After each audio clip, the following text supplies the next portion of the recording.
আসসালামু আলাইকুম ভিউয়ার্স। তো আশা করি আপনারা সবাই ভালো আছেন। তো আজকে আমার হাতে রয়েছে OPPO F17pro মোবাইলটি। তো এটি একটি ফ্ল্যাগশিপ লেভেলের মোবাইল।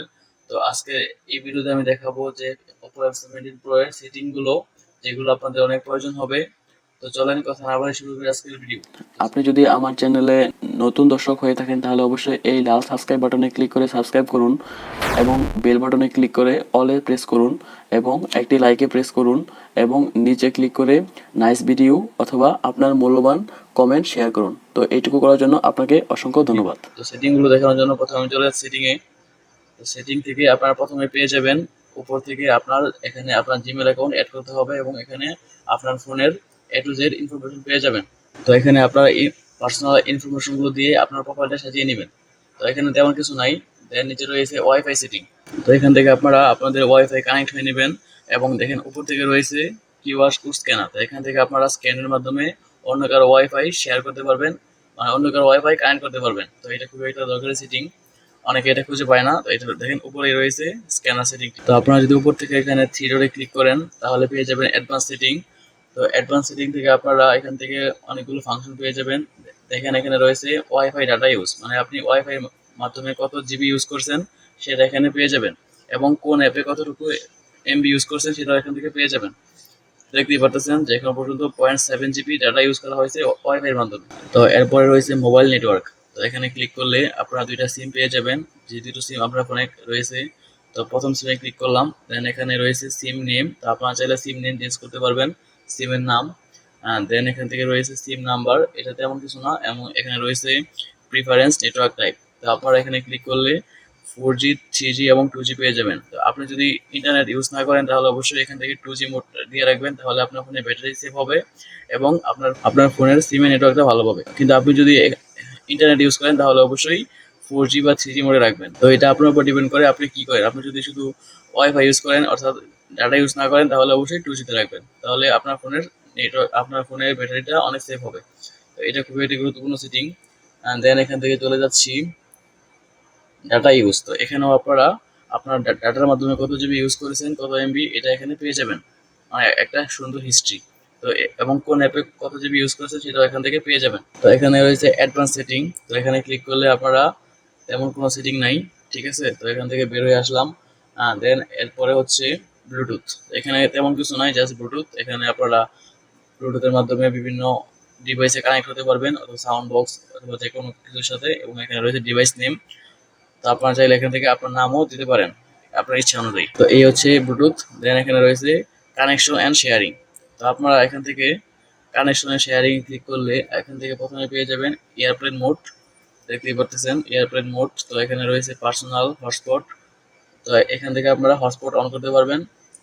দেখেন হটস্পটে ক্লিক করলে এখানে রয়েছে আরো কিছু সেটিং। এখান থেকে আপনারা হটস্পট সেটিং, হটস্পটের পাসওয়ার্ড এবং কোন ব্যান্ড এখানে চেঞ্জ করতে পারবে। দেখেন এটা অবশ্যই 5 GHz এর। দেখেন এখানে 5 GHz এর ব্যান্ডও সাপোর্ট করে। তো আপনারা এখান থেকে এ টু জেড পাসওয়ার্ড, নাম এবং সবকিছু এখান থেকে সিলেক্ট করতে পারবেন। দেন এখানে রয়েছে কানেকশন অ্যান্ড ম্যানেজমেন্ট। এখানে আপনারা দেখতে পারবেন যে আপনার হটস্পটে কতজন পিপল কানেক্ট রয়েছে। দেখেন এখানে দেখাচ্ছে জিরো কানেকশন। আপনারা এখান থেকে ইচ্ছা মতো কানেকশন দিতে পারবেন। তো আপনারা এখান থেকে এটা দেখতে পারবেন যে আপনার হটস্পটে কতজন কানেক্ট রয়েছে এবং এখান থেকে দেখতে পারবেন যে আপনার ম্যাক্সিমাম অ্যালাউ কত। এখান থেকে আপনার ডাটা রেস্ট্রিকশন দিতে পারেন, যে আপনি যদি চান যে আপনি যাকে হটস্পট দিবেন সে যাতে 10 জিবির বেশি ইউজ করতে না পারে অথবা 10 MB বেশি ইউজ করতে না পারে, সেটা এখান থেকে দিয়ে দিতে পারবেন। দেখেন এখানে রয়েছে 10 MB। আপনি যদি 10 MB দিয়ে সিলেক্ট করে দেন তাহলে 10 MB এর বেশি সে ইউজ করতে পারবে না। তো এটা খুবই একটি দরকারি ফিচার। দেন আমি চলে যাচ্ছি ব্যাগে। দেন এখানে রয়েছে ভিপিএন এবং ডিএনএস সার্ভিস, এগুলো তেমন কোনো গুরুত্বপূর্ণ বিষয় না। দেন এখান থেকে চলে যাচ্ছি পার্সোনালাইজেশন। তো এখান থেকে ক্লিক করলাম পার্সোনালাইজেশন। দেন এখানে রয়েছে খুবই গুরুত্বপূর্ণ কিছু সেটিং। এখানে রয়েছে অলওয়েজ অন ডিসপ্লে। তো আপনারা এখান থেকে অলওয়েজ অন ডিসপ্লে ক্লিক করলে এটা অবশ্যই এখান থেকে অন করে দিবেন এবং দেখতেই পাচ্ছেন এটা হচ্ছে অলওয়েজ অন ডিসপ্লে। এই যে দেখেন আমি স্ক্রিন বন্ধ করলাম এবং এখন দেখেন এই যে অ্যাভাটার ওপেন হয়ে গেল এবং এখানে টাইম এবং চার্জ দেখাচ্ছে। এটা হচ্ছে সবসময় অন হয়ে থাকবে, এটা হচ্ছে অলওয়েজ অন ডিসপ্লে। আপনারা এটা এখান থেকে কাস্টমাইজ করতে পারবেন। তো আমি চলে যাচ্ছি সেটিং এ আবার। দেন এখান থেকে আপনারা বিভিন্ন ট্যাব দেখেন, আমার এটা ইউজ করা ছিল। এখান থেকে আপনারা চাইলে আরো বিভিন্ন ইন্টারফেস পেয়ে যাবেন, এগুলো আপনারা এখানে ইউজ করতে পারবেন এবং নিচেও অনেকগুলো ইন্টারফেস পেয়ে যাবেন আপনাদের ইচ্ছা মতো। এখানে ঘড়ি style A to Z change করতে পারবেন, যেহেতু মোবাইলটি হচ্ছে সুপার অ্যামোলেড। দেন এখান থেকে আপনারা চাইলে ইনফোতে ক্লিক করে এখানে টাইম, ডেট এবং সবকিছু কাস্টমাইজ করতে পারবেন ইচ্ছা মতো। তো এটা খুবই একটি গুরুত্বপূর্ণ ফিচার। তো এখানে রয়েছে থিম।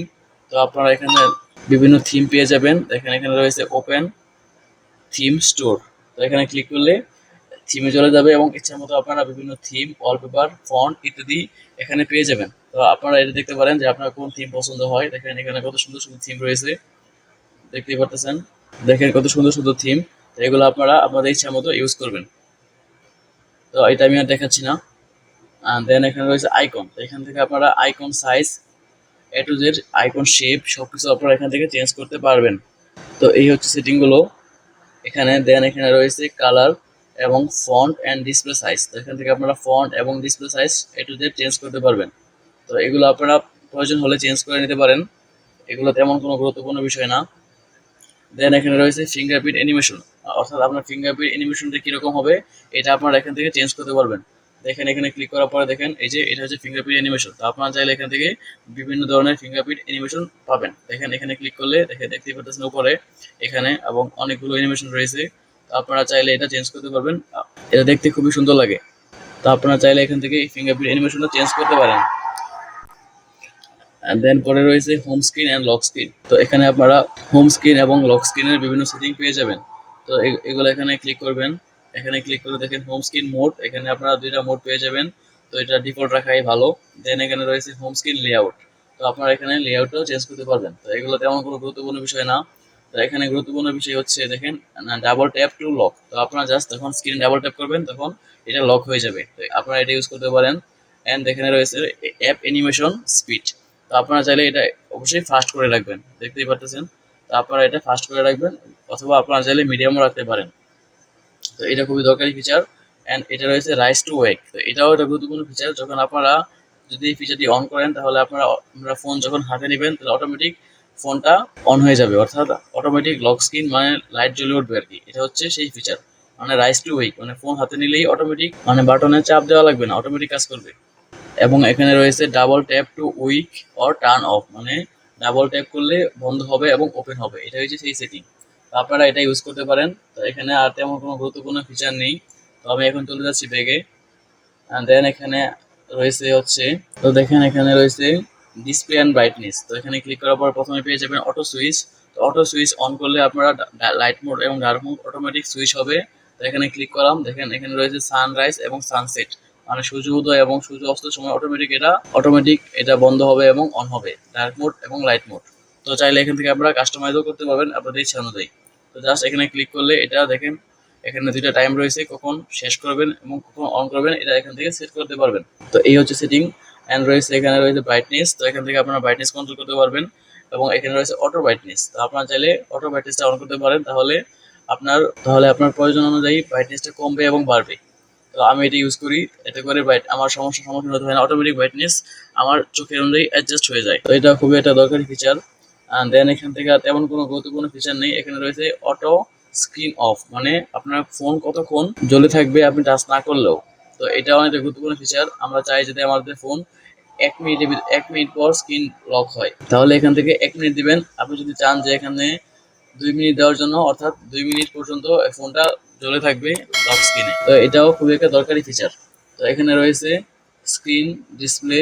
তো এখানে তেমন কোনো ফিচার নেই। তো জাস্ট ব্যাগে চলে আসলাম এবং এখানে রয়েছে, তো এরপরে রয়েছে লো ব্রাইটনেস ফ্রি আই কমফোর্ট। তো আপনারা এখান থেকে এটা অবশ্যই অন করে দিবেন, তাহলে আপনার চোখের জন্য এটা অনেকটা কমফোর্ট হবে।